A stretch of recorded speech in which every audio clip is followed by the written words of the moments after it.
Steve Soltis is a senior advisor with MAS Leadership Communication and a former communication executive for the Coca-Cola Company and UPS.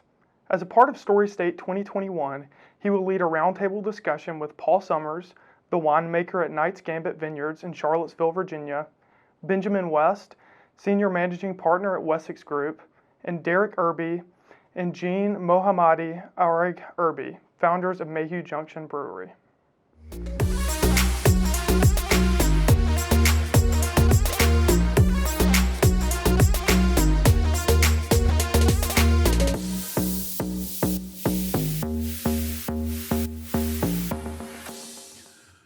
Good day, everyone, and welcome to this year's Story State Conference, which this year, because of extraordinary conditions, obviously we are staging the entire conference and, of course, this session in a virtual format.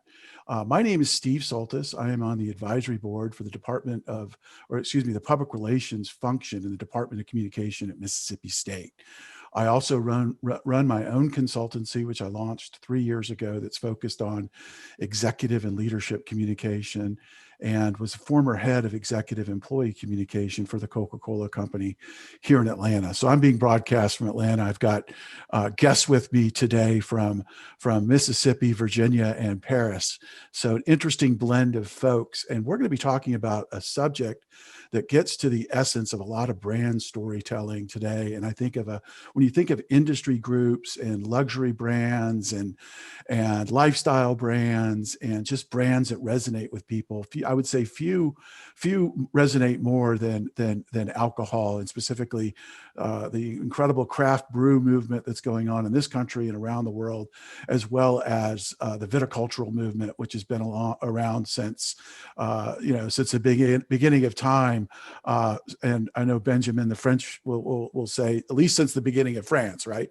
So with that, we're going to have a great story, because I think there's few industries are more, I wouldn't say dependent, but have done a better job in establishing brand essence and brand character through storytelling, more so than craft wine and the craft beer industries and craft champagne and the spirits world in general. And we've got four wonderful brand builders and storytellers with us here today, beginning with our own right in here in Starkville, Mississippi, with Jean Irby and her husband, Derek Irby, who are the founders and chief storytellers for Mayhew Junction, which is the first craft beer brewing company in Starkville. So true pioneers in this movement in Starkville, in Mississippi, in the South writ large. And speaking of true pioneers in the craft beer movement, we also have Paul Summers here, he's the founder of the family-run and family-owned Knight's Gambit Vineyard in beautiful Albemarle County, Virginia, on the outskirts of Charlottesville, where they've had this farm in continuous operation for decades now. And Paul was actually one of the early pioneers in the craft brewing movement in the South, in the upper South of Virginia, where he established Blue Ridge Brewing Company back in a prior life. And we'll talk a little bit about that, Paul, as we move on.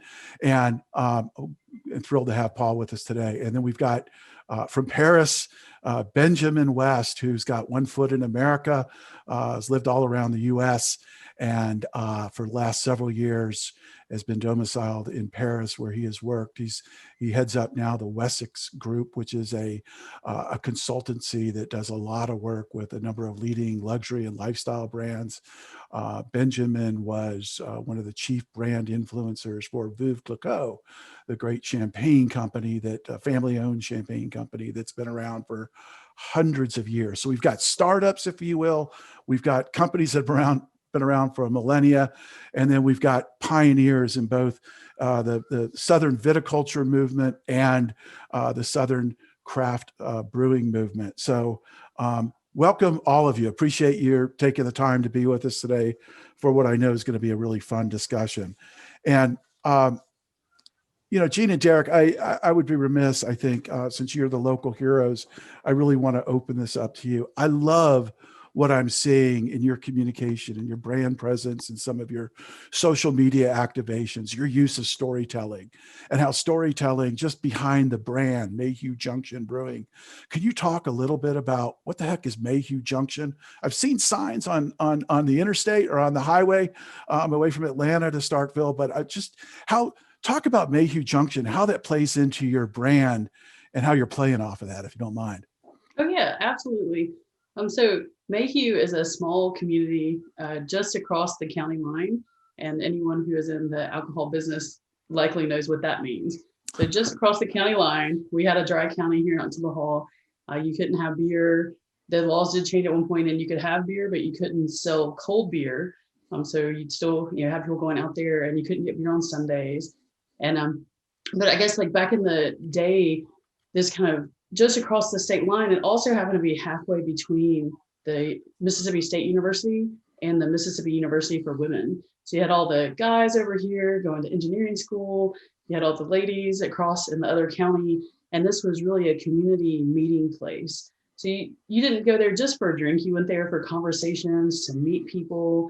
And I mean, it just really was a place that was kind of embedded in the culture of this area, even though it's a really, really tiny community, not even, really a town, as you would say, maybe a village or something like that. And so, I've heard stories when my parents were in school, my grandparents were in school, they would talk about this community and, just the fun that they had, and just, I don't know, it was really great, hearing those stories and adventures, if you will.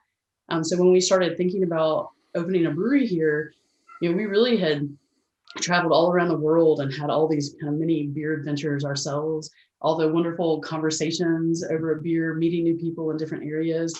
And it just kind of seemed like like a perfect match. That's really what we were going for. Mayhew Junction, this place where you met people, where you had conversations, where you made memories. And then, the place that we wanted to have where people would come in, maybe sample some beers, learn a little bit about the different styles, the different brewing processes, and really meet people and have conversations, being able to talk about beer.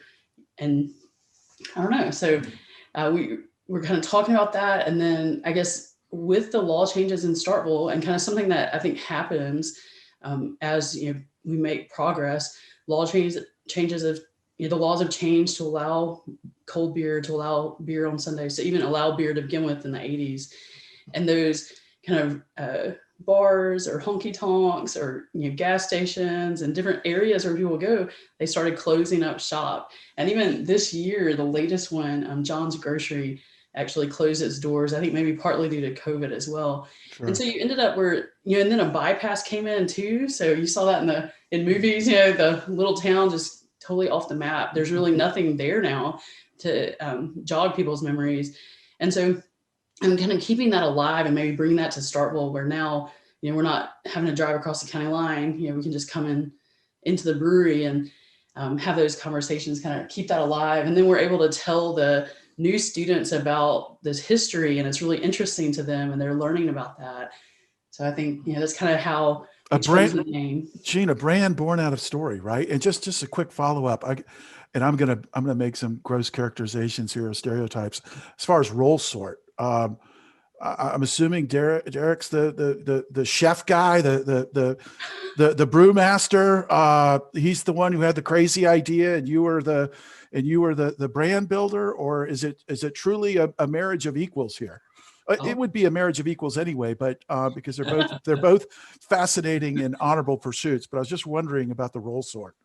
Yeah, it's pretty even. I'll tell on Jean for a minute. About 2005, I guess, we went out in Colorado checking out breweries and stuff. We went by New Belgium, and at that time we were drinking any fat tire that we could get because it wasn't in Mississippi yet. Right. But as we're touring the brewery and we're looking through the upstairs around the brew house, Jean made a comment and said, if this education thing doesn't work out for me, I'm going to go work at a brewery. And so now she's so I did on, but I did get my engineering degree, my master's, and then my PhD. So I guess it all kind of worked out for me, but I kind of kept the idea alive that I wanted to have a brewery. And when I moved back to Starkville, which is my hometown, I couldn't believe that nobody had opened one here yet. All the experiences we've had when we've been around the country, I couldn't believe it. And so we're kind of here now as our home base, and knowing that we were missing something in this town. Yeah. So I think that is kind of a joint venture. That's wonderful. And Jean, you're still teaching at State, correct? I am. I'm faculty in electrical and computer engineering. Awesome. Awesome. Paul, let's go over to you. You are a true pioneer, not only in the, as I mentioned, the craft beer movement, but the viticulture movement in Charlottesville. And I know Virginia wines in particular have, from a reputation standpoint, a brand recognition standpoint, have really taken off over the last 20, 30 years. There's it's spurred a wonderful ecotourism industry. I mean, there's so much of Charlottesville's travel as a destination location is based on going out to the sitting rooms of Knight's Gambit and other vineyards across Albemarle and the greater Charlottesville area. Curious, how did you get into these pursuits? I mean, similar, hearing Jean and Derek talk about, family passions. Yours is also a family passion. Can you talk about what led to this family business of going into wine? Well, maybe I'll go back a little bit and say how we got into the beer business initially. Please. The one thing kind of morphed into the other. I was a merchant seaman for 12 years, got tired of working on ships. The industry had changed to where there were no longer the break bulk freighters where you would go and dock right downtown in Lima, Peru, and other places like that. So I needed to get out of that. A friend of my brother's had invested in the San Francisco Brewing Company, which was one of the first brewing companies out there. I went out there, worked in that for a while, and then we realized that it was legal to do here in Virginia. So we came back, set up the Blue Ridge Brewing Company in '87, and then had a nice run with that.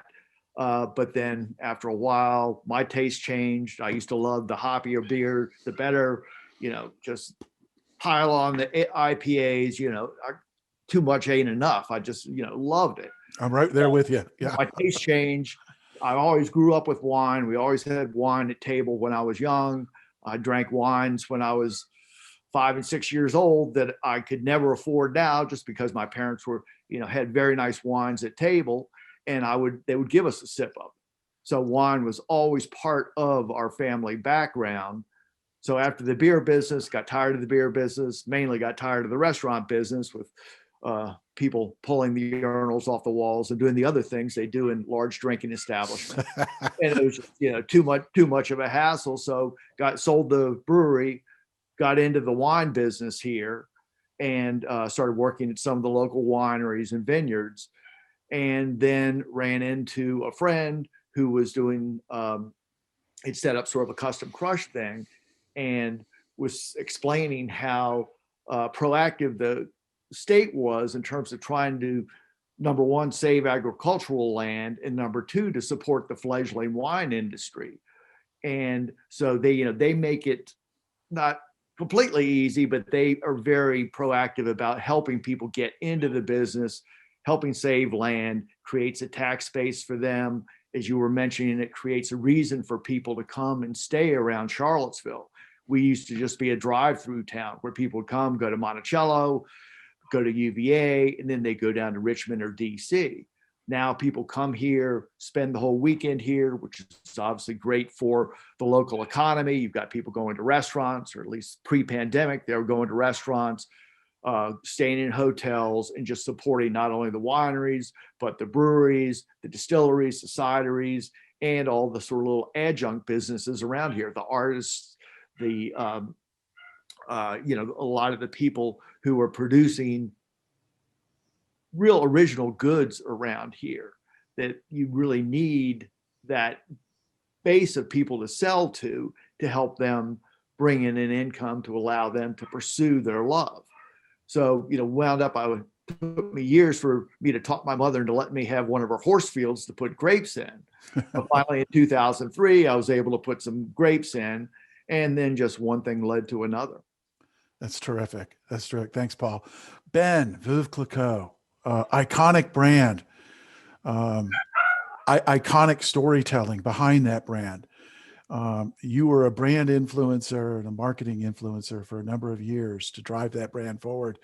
What are some lessons learned along the way from the big boys, the Veuves of the world, that our students at Mississippi State who are studying the art of storytelling and brand building, as well as our faculty that are teaching this stuff, what are some things that they should be taking away from the Veuve experience, in your opinion? That's a great question. You mentioned that I worked for some historic brands, and I have. And what it really comes down to is that storytelling is the very epicenter of what all communication strategies are based off. And I've had this great chance to work with brands that these are real stories, so they resonate. I started with Dom Perignon, who, iconic champagne company, 17th century. It's this monk who decides that he can capture bubbles and decides that maybe we should start doing corks instead of wood. And he revolutionized, that whole wine business and then created what is now known as champagne. Then another great brand was Boucheron. Boucheron was the first jeweler on the Place Vendôme, which the Place Vendôme is the place in France for all jewelry and high jewelry. And he, also innovative, decided to create the first question mark necklace. And a question mark necklace is that way a woman can put her own jewelry on. He also became master of all the colored stones. I mean, even the Hope Diamond came through the boutique at one point in time. And I also then worked for Veuve, like you said. Now, once again, just inspiration and these great stories. This is a woman who found herself a widow at the age of 27 and took this, small family company, and with vision, innovation, and audacity, it turned it into the most important champagne company in the world when she died at the end of the 19th century. And then most recently, got a great experience working with in a Generation Y group. But these are a couple buddies. 2010 said, there is not a real craft cocktail bar here in Paris. And they created the first, and all the bartenders that worked for them and with them in the beginning are now the leaders in bartending around the world.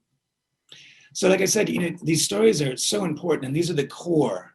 And that's what I'd like to make sure everybody knows, students and teachers. Once you got that core story, and Jean and Derek and Paul, we know, got that core story down, what's the next step then? So we've got that. I often say, let's get some adjectives in there. You heard me saying them. Let's get those key adjectives. So let's talk about the brand story. I guess I could tell you a little bit about Veuve. So like I said, she took over this family company after the death of her husband. The interesting part about this, the reason it's Veuve means widow in French. And at that point in time, a woman could not be head of a business or write checks unless she kept Veuve in front of it. Wow. So if she got married, then the company would go to her husband. So she took over this company, and she was a businesswoman and innovative. I mean, she created the first vintage champagnes, the first years. She created the first rosé by blending. She created the riddling table, which clarifies champagne. So she is pretty much the first French businesswoman with international recognition. And then those adjectives, and I mentioned them earlier, it's the innovation, vision, and audacity. Okay, there's our core. Now, how do you keep it fresh, like you said? I call them nuggets, okay? These are little stories that you add on to your brand story that correspond to a launch or a new initiative that you want to do, right? So I think a fun one for me is I got an email from Veuve when I was at Veuve, Kiko, and they said, we've just become the official champagne of the racing entity of Ferrari. So Ferrari Scuderia. And I went, wow, all right. And they said, we need to have the press release, all communication documents created. And I said, okay. So here, this is an interesting, interesting role, So I said, okay, let's try to find links. Both brands have great stories, right? Madame Clicquot, she was a visionary. Enzo Ferrari was a visionary. They both were audacious. They were the leaders in their industries. Perfect, that matches. Secondly, I thought of the colors. I mean, everybody knows Ferrari red. And hopefully everybody knows of Veuclico Yellow. Now, that talks about the partnership, right? So we're good. Now, you have to think about the nuggets. So the nuggets, you have to work. Well, I had the great chance of working with the archivist, the historian. Now, if you don't have an archivist or a historian, but you've got those stories, right? Every Right. brand's got their stories. Absolutely. And I said, can you please send me a document with anything that's to do with automobiles linked with the brand? She sent me a 20-page document, and I found my nugget. Those nuggets were Madame Clicquot's granddaughter was exactly like her. She loved her to death. She was audacious. She was innovative. She was the first woman to get a driver's license in France. She also created women-only driving clubs, and she was the first woman to get a speeding ticket. That's a lot of stories, Ben. It's a lot of stories. And so what we've done is we've both brands have these very strong brand stories. I added that nugget and kind of reappropriated that for Veuve Clicquot. So what I would tell the students and professors, it's real simple. Just get your brand story, get some of those adjectives, and always remember your nuggets to tie it all together. Fantastic. Jean and Derek, you guys are still in the early stages of growth. You're an entrepreneurial venture. You've been around a few years now.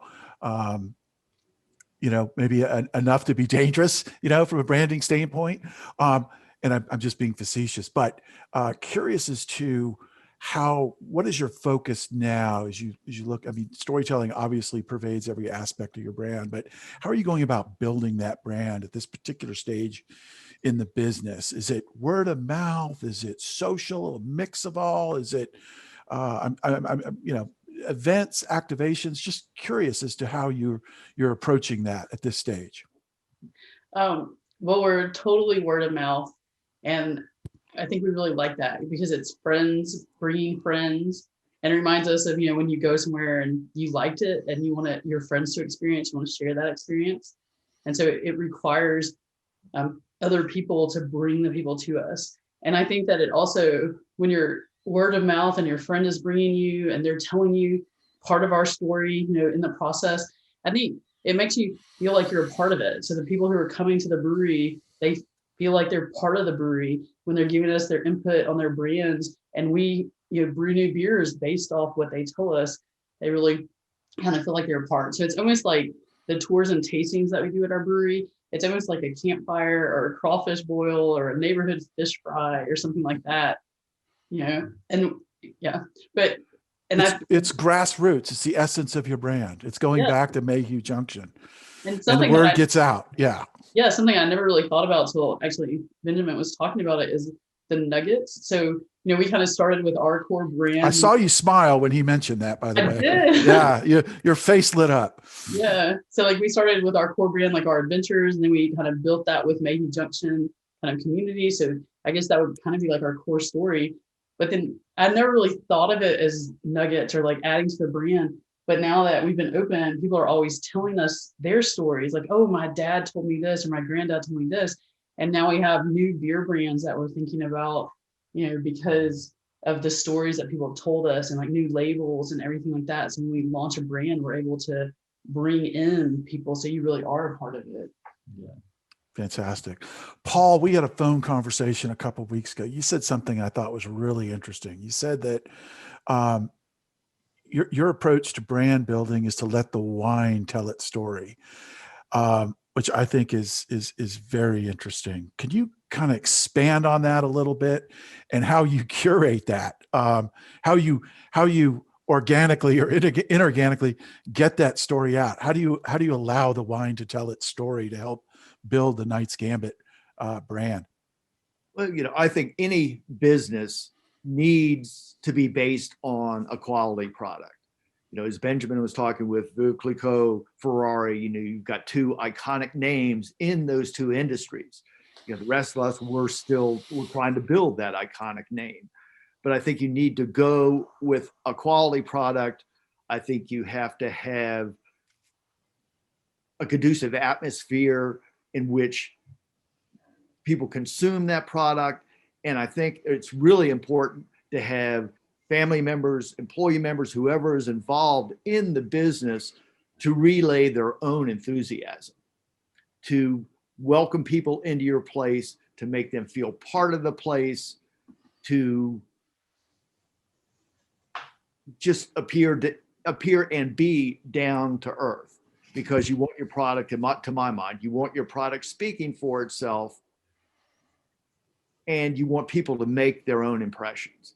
I don't want to go into a place and have somebody basically tell me what I'm eating, what I'm drinking, what I should be experiencing. I want what I'm consuming to talk to me and tell me what it is. And then I can ask whatever questions, I want to try to get some more background information on it. That's So terrific. I think if, number one, anybody setting up a business, and I am no expert on it, but I think anyone who's setting up a business needs to go with a quality product, and they need to adhere to strict quality controls and try to make that product as good as it can be. And then let it tell its story. Yeah. Yeah. Terrific. And, I think then you have, we're very lucky. We have a beautiful natural environment where people can look out over the mountains. I'm sure you guys probably have your brew pub is probably, very nicely situated. That kind of thing is very important. The overall ambiance of where things are consumed is obviously part of the whole process, but it really needs to start with a good product and integrity, in my opinion. Fantastic. Thanks, Paul. Ben, I've been given a lot of thought to this question. I also, I don't know if I mentioned this early on, but I'm an executive in residence at the University of Virginia at the Darden School of Business, which is, at the end of the day, it's a pretty exclusive place, right? It's not for everyone. I would say it's an exclusive brand. You've worked for a number of exclusive brands, and we live in a society that is becoming more and more inclusive, or at least that's where we hope to land because of all the social unrest and other issues that we've been tackling with, not just this year, but over the last decades, right? So my question to you is sort of an ethereal one. What is the role of an exclusive brand in a society that's becoming more inclusive? Yeah, exclusive is a word that's followed me throughout most of my career. I think we as brands, we're not exclusive. We're trying to make you feel exclusive. We're trying to get the consumer to feel exclusive through our communication and our storytelling. Also, I think brands are becoming more inclusive just naturally over time with the rise of kind of the middle class and technology. That's all the technological advancement. Because if you think about it, like when we were traveling from the 50s to the 80s, that was like for privileged few, right? That was exclusive. Now you can fly like New York to Miami for $75. Same thing with cell phones. Back then, cell phones were exclusive, and now everybody's got one. I think luxury has allowed technology has helped luxury because of the online. They're doing sales online now. You don't have to go into those daunting boutiques. And it also allows you to shop and learn about the brand at the same time. And another thing that's really important is price points, I think. Once you have that brand equity, the price points means that you don't have to buy the $4,000 handbag. You can buy it, you can save up and buy a $200 wallet, but it's the same heritage, it's the same artisanal know-how in making it. See? So you then become exclusive. I love that idea, the way you pivot. I hate to use that word; it's an overused word, but the way you frame that, it's not the brand itself that's exclusive; it's the feeling that the brand imposes on the user of specialness, which I think is a big learning here. And Benjamin, I really appreciate that insight. That's terrific.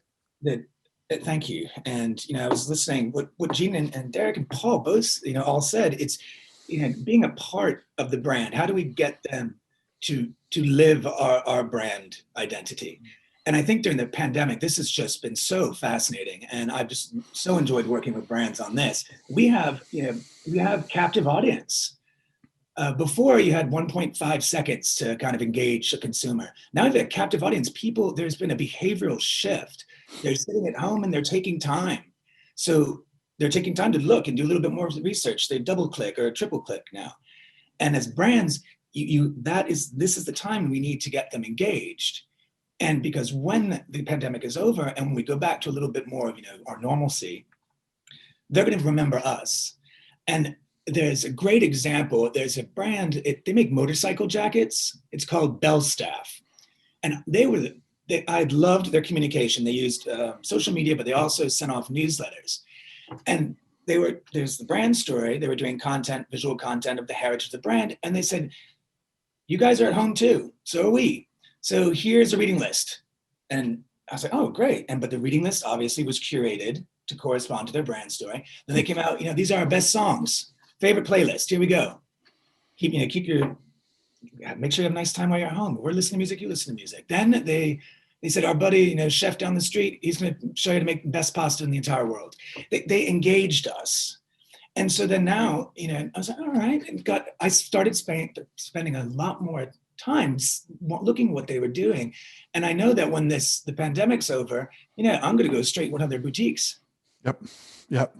Building off that. Yeah, no, I love that. Building off the pandemic. Jean and Derek, again, basically still in glorified startup mode. Pandemic has had to have hit your business, I would think, in a pretty significant way. How has the tenor of your own storytelling to customers changed in this or has it changed? Maybe it hasn't changed. Maybe the need for getting together and coming together and virtually and other ways, special occasions, socially distanced is the way to go. Maybe the story is more important than ever. So curious from your standpoint about how you're building this brand in an extraordinary time of this pandemic.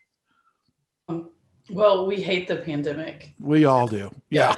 It is taken away community. And when we think about the community kind of gathering place that you come to tell stories, that doesn't exist right now, physically. And so we've done a few, virtual happy hours with some people and kind of, shared some beers and talked about beers. What are you drinking? What new style have you found that you've been able to sample? But we're not really able to get our beers out a lot because our beers are distributed to restaurants. We're primarily not on premise for us, but on premise at restaurant sales. And so with the restaurants also having less patrons, that has brought that down as well. So neither the tours are going well, nor the distribution, but that's okay. We're in a holding pattern and we're very anxious to be able to ramp back up. And, also thinking about other ways that we can grow post-pandemic. That's terrific. Yeah, and good luck. I know and I'm sure you guys are on the right path, but these are such incredibly difficult times, especially for the small independents like yourself. And Paul, I'm sure everybody's feeling the pressure, right? Paul, Knight's Gambit, fascinating story, named after your vineyard, named after a short story from your extraordinary grandfather, William Faulkner, not only Mississippi legend, but international literary legend, right? Knight's Gambit also implies not only risk, but a hope for a better future. It's a chess move, but it's also a metaphor for risk and reward. Can you talk a little bit about the naming of your vineyard and how that plays out in your storytelling and brand building?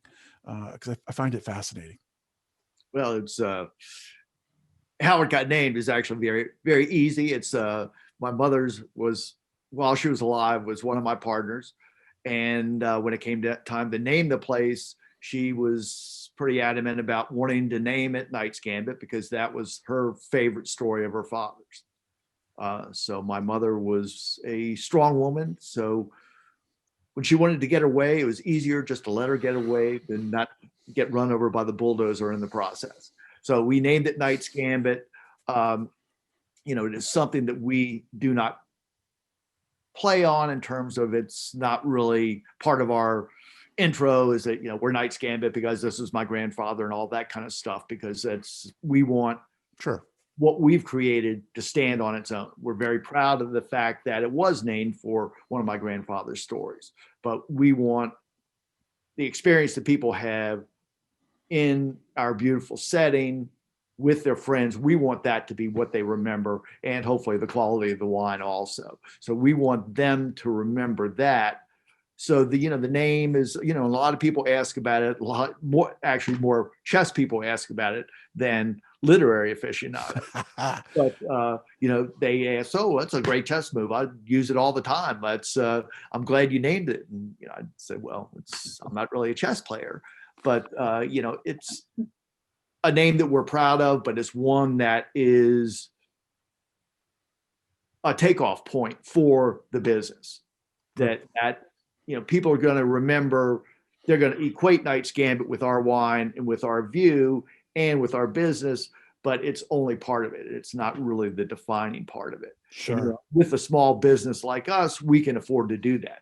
Obviously, Benjamin, dealing with huge businesses, you can't do that. You have to get that name out there to as many people as possible to get that real resonance out in the marketplace. For us, we're sort of real happy with the nice little small niche that we have.